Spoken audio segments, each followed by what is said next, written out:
Hi, I'm Merrylin LeBlanc, astrologer here in Santa Fe, New Mexico, producer of Moonwise on KSFR radio here in Santa Fe, New Mexico, streams on the web at ksfr.org. And I'm Michael Bartlett here in Santa Fe, New Mexico as well. What's on your mind today, Mary Lynn? All sorts of things, Michael, are on my mind. I mean, what's going on in the world? God help us. The earth is burning up, at least as we know it.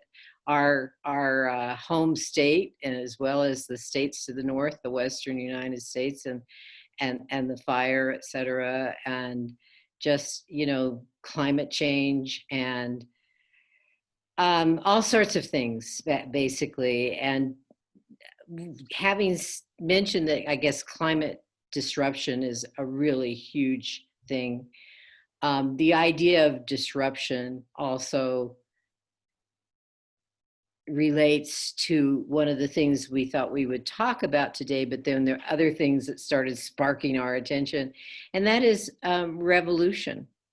It's like when things aren't running well for a majority of people, when things are being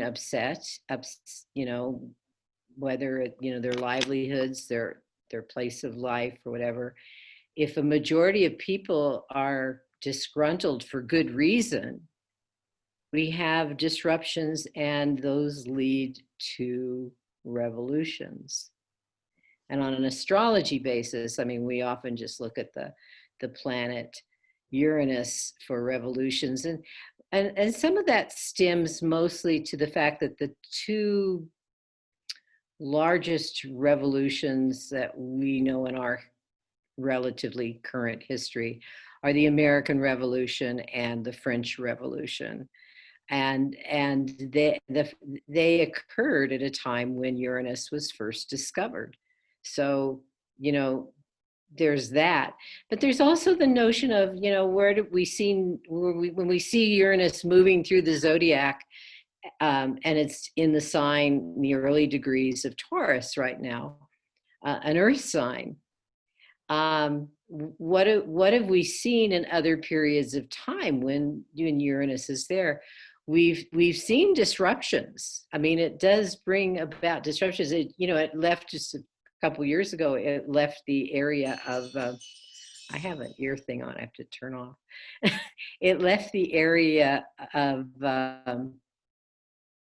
Aries, a cardinal sign where actions are seen out there, and leading up to our present situation with COVID and the Trump administration and whatnot, we've had all kinds of disruptive things that have happened over the past 7 to 8 years in our country. And with the Taurus, I mean, right now the biggest thing for many people is the economy. They're not making enough money because work, is curtailed a great deal, and their incomes have been dwindling, and that's sort of that can lead to an economic revolution. In other words, we need a different, if we're going to be living more and more under these conditions where pandemics and fires and God knows whatever other hurricanes and other disasters that can happen in the physical world, we need to come up with a different way of maintaining our livelihoods. In other words, a different economy.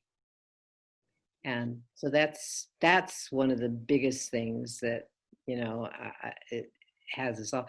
On the other hand, Uranus, is awakening us to personal values, to ideals. And I mean, in thinking about this whole subject, I was also thinking, one of my favorite authors is Matthew Fox. He was a Dominican priest who was excommunicated a few years ago, quite a few years ago now, by the Catholic Church. He's still alive and writing books. He's written many, many books. And I have always found his writings to be inspirational and right on. And one of the books that he wrote several years ago, I think it was maybe in 2016 or sooner than that, um, he revised more recently, and that has to do with um, sin. I have it here. Let's see. Sins of the spirit, blessings of the flesh. And somehow or other, this whole idea of revolution came to me, because it's sort of like when, sins have to do with, the omission of goodness, of, being kind, of being caregiving, and etc. And bringing out the best in us, or at least what's good in us. It may not be our best, but at least it's not hurting others or evil or anything of like that. And I just find his book very inspirational. And one of the things that he wrote about, or maybe it was Deepak Chopra who wrote the preface, was the fact that often what happens when humans don't have a belief system or a cosmology, they tend towards, devolving towards evil in a sense. And when you think about it, this takes us back even to the 60s, when so many people in this country exited organized religion, and religion being the main source of any kind of moral teaching or any kind of ethical teaching. Because God forbid, unless you're in a profession where in order to get a credential, you have to take ethics classes of some sort. And I know I was required to do that to get a teaching credential in the state of California. Literally, God forbid. Yeah, right. But codes of ethics, codes of behavior are rarely taught.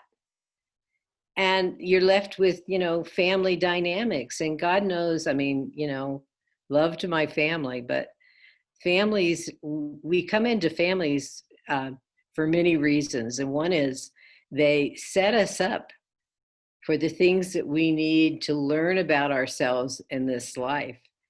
They set us up to be individuals, and individuals who, I don't think anybody enters this world, maybe a bodhisattva does, I don't know.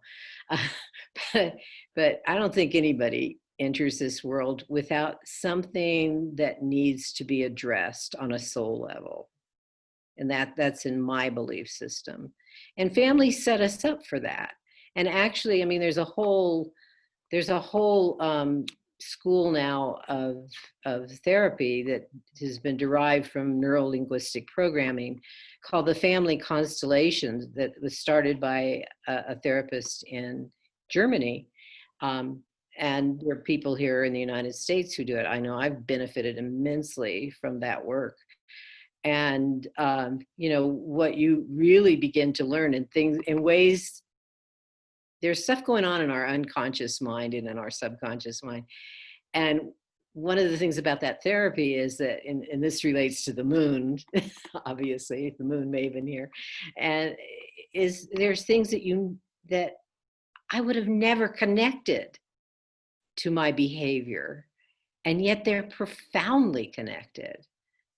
And so it's sort of like when we have people who think that the only reason we're here is to have sex and make money and accumulate commodities, earthly goods, they're missing it.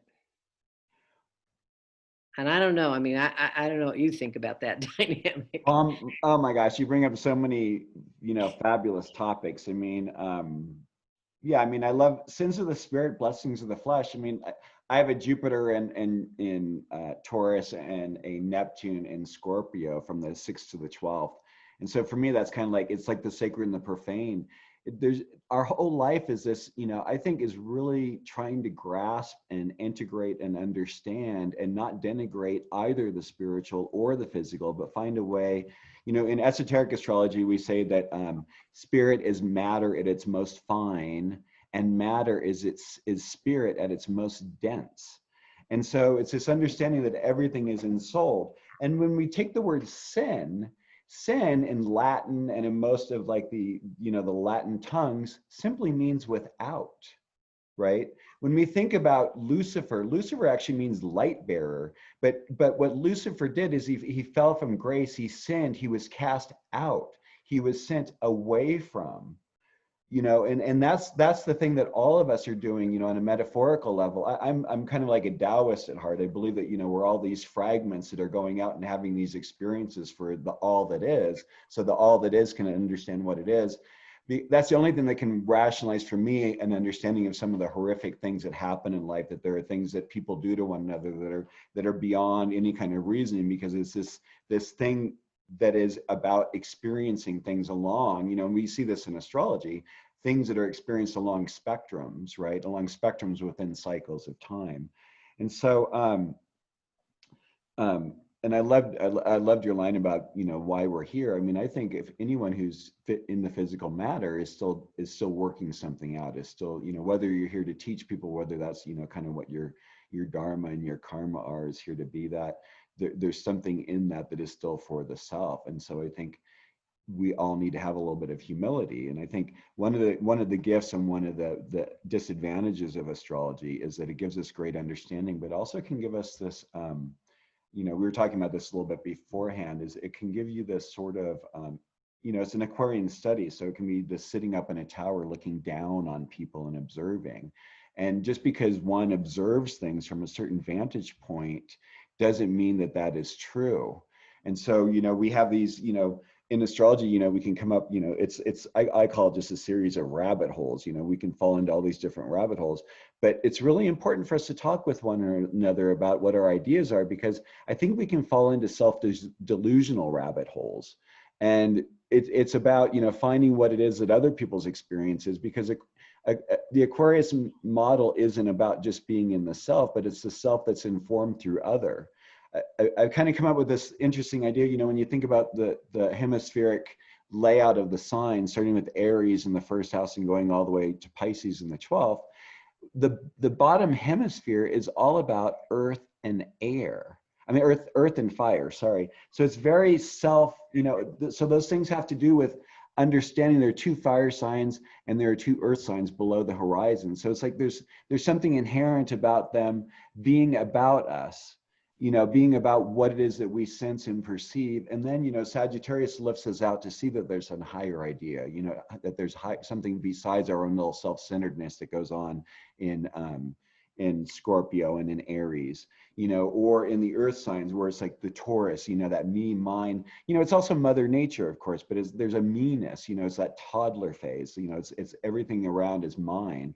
And then, and Virgo is starting to begin to understand that there's value to those resources that can be kind of shared with others, but doesn't really quite understand. But then it gets to Capricorn, where there's that mastery of the earth plane, where it understands that it's like, through what is mine, through understanding and taking care of what is mine, that you can also get enough that might be able to take care of other people and then benefit from that, and then hopefully benefit those around you.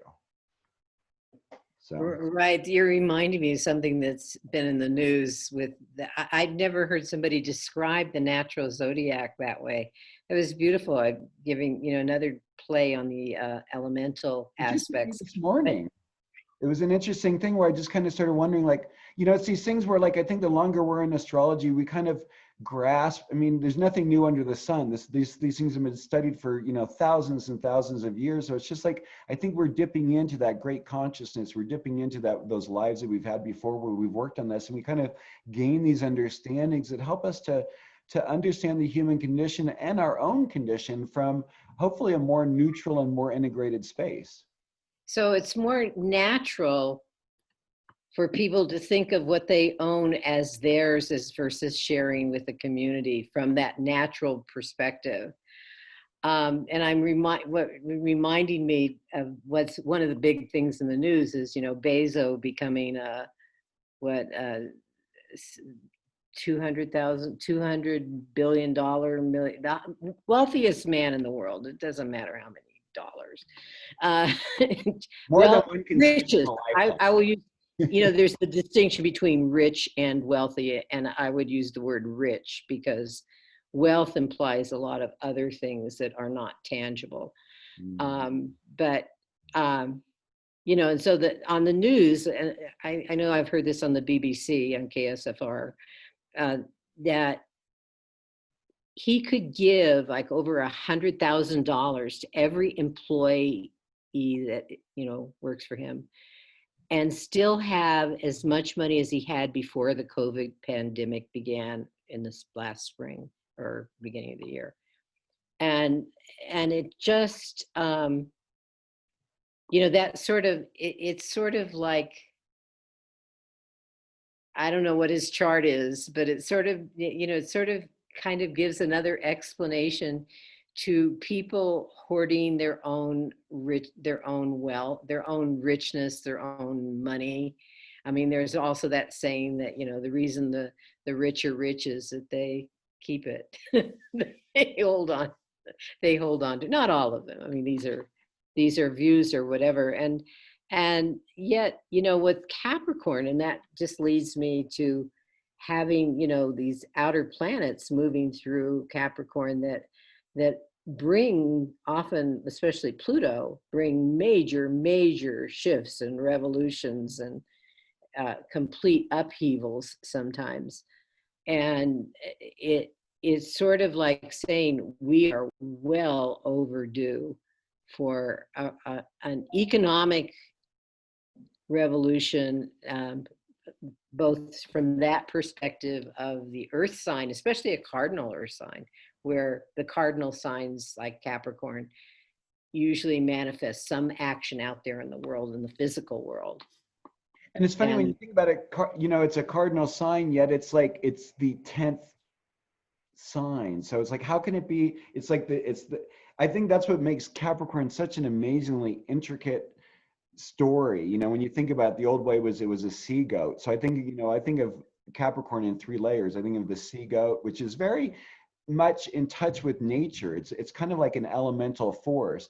And then you've got the land goat, that's kind of in touch with like the everyday goings on. And then you have the goat that has that ability. I mean, have you seen those goats that, I don't know where it is in the world, but there's this place where they like climb these mountains, and there's literally like this much of a ledge, and their hooves are that wide, and they just go, boom, and they jump. I've seen that in Montana in Glacier National Park. Oh, perfect. Yeah. So it's like this, and it's like they aren't sitting there going, oh, where's my next footing or anything. There's this inherent knowing and understanding. And I think that's that when Capricorn's so integrated and understands, that, Henry Ford understood and even said, like, I want to pay my employees enough that they can afford to buy my products. And those people were called robber barons, like but the other thing people don't understand with Jupiter and Pluto when they come together too is it's this amazing amassing of money, amazing amassing of power. And when you think about it, I saw something yesterday where someone's going to give $200 million up with protecting voting. It's like, Bezos things with 100,000. He could go in and wipe out poverty in a country and still have money left over. He could go in and make differences on so many levels. And it's like, when you think of that, like, why wouldn't someone want to step into that place of, I don't know, like for me, I was so moved by my grandparents' generation, those who were born in the teens, because there was this understanding, like you said, there was this ethical understanding of an integration. And then I was further, enforced with the Danish model, their socialized capitalism, or I forget what the wordings are. I'm really bad about it, but this understanding that, that you're only as strong as your weakest individuals in your society, and that the importance of social democracy. Thank you. That's the wording. And that, I think, is what we're being forced into. But I think we're going to be into a way that it's that and this really super uber wealthy. I mean, when these individuals who made this claim, Bezos wasn't among them, I don't think. What's his face from Microsoft and a couple of others, decided they were going to give away half of their wealth. they're worth twice as much as they were when they made that pledge. So them giving that away is really nothing. But, so it's like, how does it need to be stepped up? How many zeros does one need in a bank account to feel safe? How much of the earth do you want to own if you really can own it? And I think that the storms that have been, whether they're firestorms or water storms or wind storms, and I guess if a volcano goes, it's a fire and earth storm. Whether I And think that air, because then the I ash think that goes that around. we can look at those as protests from the earth. I think the earth is protesting. The beautiful thing was to see, like during the COVID, in the beginning of the COVID thing, when the world basically stopped. We haven't really had a period like that since 9/11, but this was like an extended period. I mean, the fish that were starting to swim back into Venice, the water was clearing up, the air was, I mean, I don't know about, what you were seeing, but I mean, even just here, there was just like, it just felt like the earth was just going, and along with it, us. We've all been, many of us have been quarantined in our homes. Some of us have been going like crazy ever since. I'm one of those. I haven't really stopped. But, in that sense of being able to take the breath, it's like, I think Uranus in Taurus is requiring us to see things a little differently. But, that programming from our family before, I mean, we're seeing the worst examples of family dynamics being played out on our political field right now, right? We had the president visiting California and saying, saying something about, the fires and, the other ones in the, I mean, I'm a fifth generation Californian, so I'm really proud of California in a certain sense, but also I think it's gone a little crazy. But, they were like saying, like, hey, you know what, Mr. President, this is climate, this is climate change. We need to address this. And, and Trump can sit there in his, this is what I talked about, where we can fall into our self-idealized views of the world, like, oh no, that's not about science. Science doesn't and mean right now. that's also a piece that leads to revolution, is when people who you would expect to be authoritatively speaking are lying, just out and out lying. And that would be, one of the sins, actually, to not acknowledge the truth. And what is so amazing is how anybody could watch the news clippings of that event, with he and Governor Newsom, um, and not think that this man has got some real mental problem. It just amazes me, because for one thing, I mean, as was pointed out several times on the BBC and other news reports of this, is that a good portion of that land that is being burned is federal lands. And yet to blame it, I mean, at least the governor, I think even the governor of Oregon are taking responsibility that, yes, the land has not been, we've not been really good stewards of the forest. There was today on Democracy Now!, there was a really good interview with a Native American who's a professor at Cal State Chico, the party school. I knew some people who went there, and they certainly knew how to party. But they also, and I thought, in listening to this wise person talk about how, the native ways of maintaining the forests, and I thought, that must be why so many people who've gone to that, and I probably know people from Cal State Chico as well, why they love that place. So many of them even have ended up living there, and it's beyond me. The valley, the Great Valley of California, is not appealing. But what I think you really bring up is the difference. What Trump really presents is the power of one's beliefs, and that's really the question, is like that there is such, I mean, I see him as a Leo rising with that Mars on his ascendant. And so it's like, I think, in that self-centering sense of fire, it's below the horizon we talked about earlier, one can get really caught up on one's own beliefs. And it's like, I have it with my father. I sat there the other day and, I said something about astrology. He says, well, I just don't believe it. And I said, well, if you want to be happy, I can tell you some things about you that I probably wouldn't normally know about, that I could see in your chart. And I said, you want me to do that? He's like, no. You know, so there's that thing of where I believe. So, you know, but it's also this protected luxury. I mean, when you have, he's not, I don't see Trump as wealthy. I see Trump as, you know, like an amazing manipulator and magician on a lot of levels. He's been able to manipulate things. You know, he doesn't own Trump. He doesn't own his name anymore. Well, That's that corporate. remember, he's a Gemini, that mercurial energy. Right, right. But he knows So, how to, but he knows how to play the system. But also, you know, I think in that way, you know, Gemini, the mutables can also fall into their own belief structures. I mean, Sagittarius, Gemini, Virgo, Pisces, we're, you know, those of us who have a lot of those things, we can really kind of go off on our own little world and belief. And I think that's the interesting magic. What astrology shows us is like kind of like the individual bubbles each of us have that we operate in our world. And what I've always been fascinated about this planet or this existence is how each of us has our own way that we believe the world is, and that world, and the world magically, it's like a holodeck for each of us. You know, we each have this, you know, like on Star Trek, we each have this way that we're able to like say to the world how we see it, and the world answers back in that way. So, you know, if we kind of have martyry tendencies and we see the world as being a place that's really going to always be treating us poorly, you know, guess what? Kind of that's what's going to keep happening. And then hopefully you get around people who start sharing with you ways that the world can be different, and you start to see things differently. And that's the gift of education. That's the gift of travel. That's the, you know, the Sagittarian gifts of getting your butt out, you know, rising up above yourself and seeing and sharing with people your ideas, understanding that your personal truth with a lowercase t is not the capital case truth. I could take a tangent on that Sagittarius because it made me think immediately of the Sibley chart for the Declaration of Independence, where, It's my you know, rising sign. it's in your rising sign, the Sagittarius. Agree. And I think, you know, for a country with a Sagittarius writing, you as a Sagittarius writing have traveled the world.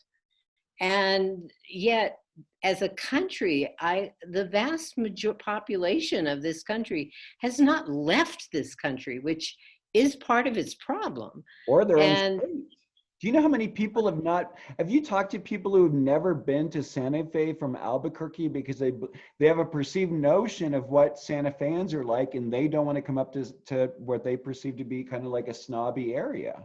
that I've heard that view, and I also, what comes to mind, not just here in New Mexico, but anywhere else, is some people don't have the resources to leave, Right. but there are plenty of people who do, who have not. I mean, it used to be back, you know, in the 60s and 70s, they'd talk about the ugly American when they did leave, because they weren't really used to changing their habits. And that's even true in the United States. When it's been a long time since I've traveled across this country, but there are places in this country where it feels like I'm in a foreign land. I mean, you know, I mean, just the customs and people that I know who do travel it quite a bit these days. And a friend who moved recently, actually, from across the country, and stopped on the way, and we chatted and was sharing her experiences of, you know, getting something to eat somewhere. And it just, you know, it really, like, really, I mean, you know, the cultural differences can be as great as they are when you go to a country that speaks a different language and has different belief systems in place. You know, there's nothing wrong with having those differences. But when we haven't learned, and as a Sagittarian country, you've learned it, we haven't learned to be with others who are very different from us. And the excitement in that. There's something wrong there. Because you it's don't have to like those customs, or, you know, choose to have them or whatever, but there's a Venus quality. There's a receptivity to differences and an honoring of the differences that's really important. And that honoring has to do with the Saturn and the Capricorn, which takes us back to the rulers. And when you have people in charge of the country who don't respect the differences, we're going to have a revolution. Yeah, and here we are. I mean, that's, you know, that's Black Lives Matters. That's, you know, all the other colored lives that matters. That's, you know, seeing Or what's just even calling people who are Democrats, socialistic Democrats, Uh, I mean, come on. Like there's something wrong with us. Right.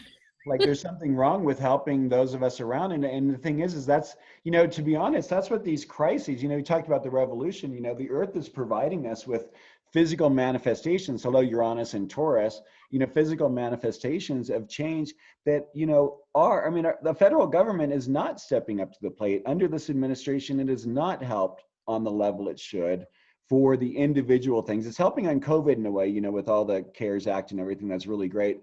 But on the individual level, like what's going on with California, like what's going on in the Gulf states, I mean, what they're being hit with, now again, already. I mean, they've had three, some of the highest category storms that you can have, and it's just the beginning of the season. And the same with the fires in California. It's just the beginning of the season and the West Coast. And it's, we talked a little bit last time about, migration patterns, and I was reading something in the New York Times this morning, saying, over the next 10, 15, 20 years, there's going to be a major migration change within the United States. When we think of, those regional differences that have been kind of appreciated for what they are, they're going to be changed again, because there's going to be a mass change. We see Texas isn't as white and Southern as it used to be. It's actually, quite a melting pot. And is not as Republican as it used to be either. I mean, there's, there are huge populations of Chinese, of people from India, of Black, Mexican, everything, every mix of culture. And, as that begins to infiltrate, we begin to understand Sagittarius is that wonderful rainbow, right? It's like, what is the wonderful truth about this existence is we're all in this together. What a wonderful journey. And you know what? That kind of mix that you just described of Texas is in large part due to large corporations. Right. It's a blessing that comes from them. Capricorn. They're merging Americans and people from outside of the country as well. Right. Exactly. Yeah. Yeah. So there is, I guess we could look at anything that we consider bad and find something good there. Or it wouldn't exist. Well, isn't that one of the wonderful things with Zen Buddhism, it's that thing of like, when each thing happens, you go to the Zen master and you say, oh, Zen master, this thing happened and that thing happened and it's horrible. And he's like, oh, maybe so, maybe so. And then the next week you come back, oh my God. And now, because of that, I got this and I got that, and then he's like, oh, maybe so, maybe so. And then, because the truth is that, when we all look back on our lives and those horrible, terrible moments that we've experienced, in our emotional, the dark nights of the soul, the dark nights when we felt so alone and separated, it was because something really had to shift within ourselves. We had to come to a different realization. We had to come to a different understanding of how we relate. Our old way of being no longer understands how to relate to life and has to make a shift. And that's what's happening globally at this point, right? We're all having to make a shift about how we understand things, how we view things, because we're not going to make it really well going forward if we don't find a different way of interacting. If we don't, that this understanding of like, oh, I have to make my profits and do well at the expense of someone else. Like, no, there are enough resources if we manage them properly. That's what Virgo teaches us, right? The management, the garde-à-manger, they say in French, how to manage your larder. How do you manage, your pantry of food? That's what we have to do on the planet for everyone. We have the means of like understanding, okay, this time of year we can bring grains from this part of the world to feed everyone. This time of year we can bring fruits for this part of the world to feed everyone. Starting to understand that we have the means of doing that. That's where I think, the robotization of the world is going to kind of help, make that easier. And we're going to have to, again, change what our economy is. Mm. Wow. I think with that, I think that I think I need to sit back and chew on that sometime. So let's wrap it up for today, Michael. I think it's been great. So you can find me at coremichael.com on the web. Is my website. I have blogs, information about readings. I love to give talks. In fact, I'm going to be giving a talk to the Brighton Astrological Group tomorrow. Brighton, England, by the way, on the 12th house. I can be reached at 690-3860. And how can people find you, Merrylin?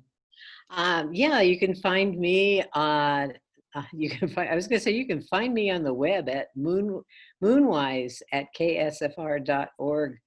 And also you can call me at 505-690-1878 and listen to Moonwise on the podcast at moonwise.libsyn.com, or go to ksfr.org, and under the program tab, you'll find podcasts. Perfect. So there you go. Until next week, Michael. Have a good one. Thanks, Merrylin. Always a treat. Yep. Bye.